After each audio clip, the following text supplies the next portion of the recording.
Schezwan frankie, mayonnaise, માયો Schezwan, tandoori, solid મસ્તી, cream and onion, મસાલા મસ્તી, પનીર, પનીર સેજવાન. હા હવે આની ઉપર બધા ઇન્ગ્રેડિયન્ટ પડશે. હા, પહેલા છે ને સેજવાન, પછી માયો, પછી તંદૂરી. ઓકે. એકદમ મિક્સ કરીને લગાવી કરી દેવાનું. હવે આવશે ટીકી. ટીકી,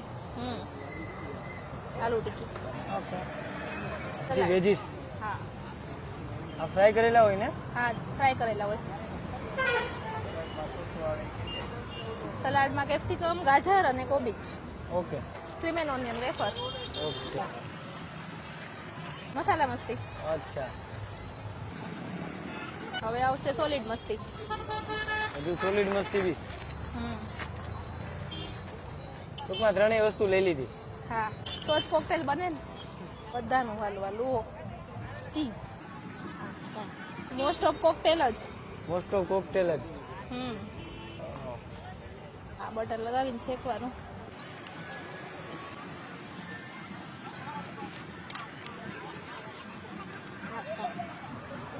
ફાઇનલી આ ગોપીબેનની ફ્રેન્કી રેડી થઈ ગઈ છે.